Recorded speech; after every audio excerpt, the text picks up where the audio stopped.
Assalamu alaikum, it's a light school, Gulbarg and Barabai campus, Peshawar. My name is Sundas and I'm the subject in charge of science for grade 1. It's our 5th week lesson class. Here's a DLP on your screen. आपकी screen पे आपको एक DLP नज़र आएगी. DLP means a daily lesson plan. DLP का मतलब है daily का लेसन जो हम आपको डिलीवर करते हैं. So in this DLP we'll talk about our today's topic. So इस DLP में हम आज आपके डेली के टॉपिक के बारे में बात करेंगे और हमारा आज का टॉपिक जो है इट्स अबाउट एनवायरनमेंट. हमारा आज का टॉपिक जो है वो एनवायरनमेंट के बारे में है. It's from book page 30 to 35 और ये बुक के पेज 30 से लेके 35 तक है. So here we will discuss about what is an environment and what are the purposes that makes an healthy or unfit environment for the human being.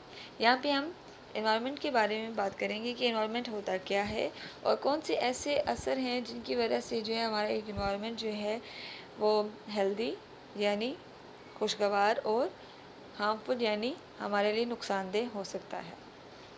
So as I told you before, our today's topic is our environment. और जैसे कि मैं आपको पहले बता चुकी हूँ कि हमारा आज का टॉपिक जो है वो environment के बारे में है. So let's start. It's unit number 4, environment. What is an environment? Unit number 4 है environment के बारे में और यहाँ पे पहला ही क्वेश्चन है वो है कि environment होता क्या है. Environment is a space. एक environment जो है वो space है यानी जगह है. Environment can be very big. Environment जो है यानी आपका माहौल जो है वो बहुत बड़ा भी हो सकता है. The whole world is an environment. और ये जो पूरी दुनिया है वो एक environment है यानी एक माहौल है. An environment can be small और एक एनवायरनमेंट छोटा भी हो सकता है जैसे कि आपका classroom. Your classroom is an environment और आपका क्लासरूम भी क्या है एक एनवायरनमेंट है. चेंजिंग एनवायरनमेंट्स और एनवायरनमेंट क्या होता है टाइम के साथ चेंज भी होता रहता है. जैसे जैसे आप देखें सर्दियों में हमारा एनवायरनमेंट कोल्ड होता है, गर्मियों में हमारा एनवायरनमेंट हॉट होता है. It just because of change in the environment. Environment do not stage at the same. Environment हमेशा यानी हमारे माहौल का जो टेम्परेचर है वो हमेशा एक जैसा नहीं रहता. As they are changing always और ये क्या होता है हमेशा चेंज होता रहता है. टाइम के साथ साथ तब्दीली आती रहती है इसके अंदर. In Africa many of the desert use to be forest. और अफ्रीका में जो है पहले क्या था कि डेजर्ट जो थे वो पहले किसी ज़माने में जंगल हुआ करते थे जो अब क्या है रेगिस्तान में तब्दील हो चुके हैं. Keeping my room clean. हम अपना रूम कैसे क्लीन रख सकते हैं. एक रूम की हमारा क्या एनवायरनमेंट में काउंट होता है, हमारा माहौल में आता है. We need to keep our environment clean. हमें चाहिए कि हम अपना इर्द गिर्द का माहौल क्या है उसको साफ़ सुथरा रखें. We need to keep the earth clean. हमें चाहिए कि हम ज़मीन को भी साफ़ सुथरा रखें, इधर उधर गंद ना फेंकें.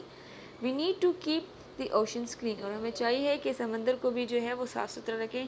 अगर हम सैर के लिए एक पानी वाली जगह में जा रहे हैं तो हमें चाहिए कि उसमें कोई भी किस्म का गंद ना गिराएं. इससे क्या होगा कि जो क्रीचर्स पानी के अंदर प्रेजेंट है उनको क्या होता है नुकसान पहुंच सकता है. We need to keep our forest clean और हमें चाहिए कि हम अपने फॉरेस्ट का भी ख्याल रखें और इसको साफ़ सुथरा रखें. यानी फॉरेस्ट के बारे में बात करें, जंगलात के बारे में कि हम इनको भी साफ़ सुथरा रखें. कटिंग ऑफ वुड ना करें, डिफॉरेस्टेशन ना करें. डिफॉरेस्टेशन का मतलब है कि हम जंगलों को ख़त्म ना करें, दरख्तों को काटें नहीं. Healthy environment means healthy animals and healthy plants.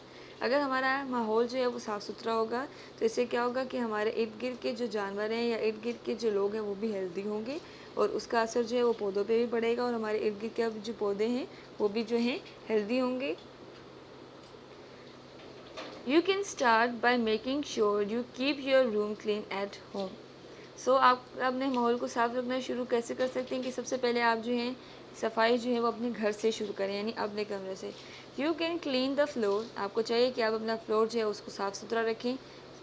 You can make the remove the dust. और आपको चाहिए कि आपके घर में या कमरे में जो डस्ट है उसको रिमूव कर दें, डस्टिंग करें साथ साथ यानी जो भी डस्ट है उसको साफ़ करें. You can pick up the clothes and other things that are on the floor. और फ़र्श पे जो है वो गंद ना डालें. अगर फ़र्श के ऊपर कोई चीज़ पड़ी हुई है जैसे कि कपड़े हो गए या कोई और चीज़ पड़ी है तो इसको क्या करें उठा के इनको इनकी जगह पे रखें. Then there is the land use. Land use का मतलब है कि जगह का इस्तेमाल करना. लैंड जो है हमारे पास डिफरेंट तरह के होते हैं. ग्रीन लैंड हो सकते हैं यानी ग्रास वगैरह हो सकते हैं. सीमेंटेड लैंड हो सकते हैं जैसे हम जिस पे हम अपना घर बनाते हैं. रोड्स हो सकती हैं. इसी तरह हमारे पास रेलवे ट्रैक्स वगैरह भी हो सकते हैं. Human use land in many ways. Human जो है यानी इंसान जो है वो डिफरेंट तरह से जो है वो लैंड को यानी ज़मीनों को इस्तेमाल करते हैं।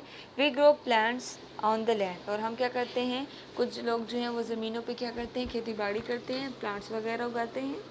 We build houses on the land, और हम क्या करते हैं, जो जगह है उसको कैसे यूटिलाइज़ करते हैं, कैसे यूज़ करते हैं, वहाँ पे घर वगैरह बना लेते हैं। We raise the animals on the land, और हम क्या करते हैं, अपने एनिमल्स जो है जानदार जो है उनको क्या करते हैं, बड़ा करते हैं ज़मीन के ऊपर। We built roads and the railways on the land, और हम क्या करते हैं, रोड भी बनाते हैं लैंड्स के ऊपर, और क्या करते हैं, रेलवे ट्रैक भी बिछाते हैं लैंड के ऊपर। ठीक है, ये सारा क्या है हमारे पास लैंड की यूज़ है कि हम लैंड को किस तरह डिफरेंट तरीक़ों से इस्तेमाल में ला रहे हैं। नेक्स्ट है हमारे पास beautiful land. Some lands are so beautiful that the humans are not allowed to build houses on it, और कुछ जगह इतनी खूबसूरत होती है कि इंसान को जो है वहाँ पे घर बनाने की इजाज़त नहीं दी जाती, ताकि क्या उसकी खूबसूरती बरकरार रहे। We are not allowed to build roads and railways on it, और हमें क्या इस चीज़ की भी इजाज़त नहीं दी जाती कि हम वहाँ पे क्या करें, रोड्स बनाएं या रेलवे ट्रैक्स वहाँ पे बिछाएं, रेलवे की पटरियाँ वहाँ पे जो है बनाएं। We are not allowed to raise animals on it, और हमें क्या कहते हैं, इस चीज़ की भी इजाज़त नहीं मिलती कि हम वहाँ पे क्या करें, अपने जानवरों को जो है वहाँ पे चराएं, और क्या वो घास खा लें या उनको वहाँ पे बड़ा करें। We are not allowed to grow plants on it, और हमें इस चीज़ की भी इजाज़त नहीं होती कि हम वहाँ पे प्लांट्स उगाएं। वहाँ पे जो कुदरत की तरफ से जो चीज़ें हम क्या है, हम सिर्फ उसको देख सकते हैं, इस ब्यूटी से क्या कर सकें, जॉय हो सकती है, यानी उससे लुत्फ़अंदोज़ उठा सकते हैं, तो लेकिन हम क्या कर सकते हैं, उसको ख़राब नहीं कर सकते। We are not allowed to visit it and enjoy this beauty, we are only allowed to visit, हम क्या, हमें सिर्फ अलाउ इतना किया जाता है कि हम क्या करें, इन जगहों का जो है विज़िट कर सकते हैं, जा सकें, और इसकी ब्यूटी से क्या करें, अपने आप को लुत्फ़अंदोज़ कर सकें। देन अब हम आपको बताते हैं कि एक इन्वायरमेंट होता है कि everything surround us affecting is called our environment. जो चीज़ें हमारे इर्द गिर्द हैं और हमारे ऊपर असरअंदाज होती हैं वो क्या करती है, हमारा इन्वायरमेंट बनाती है। Environment are of two types, environment दो तरह के होते हैं। बायोटिक कंपोनेंट जिसमें कहते हैं लिविंग थिंग्स होते हैं, उसको हम कहते हैं कि हमारा इन्वायरमेंट बनाते हैं। एबायोटिक कंपोनेंट जिसमें हमारे पास क्या है, नॉन लिविंग थिंग्स हैं, जैसे कि पानी, सॉइल, मिट्टी हो गई, एयर हो गया, एंड सनशाइन यानी सूरज की रोशनी हो गई, ये सारा क्या है, हमारा इन्वायरमेंट बनाते हैं। Thank you for your time and your attention. अल्लाह हाफ़िज़।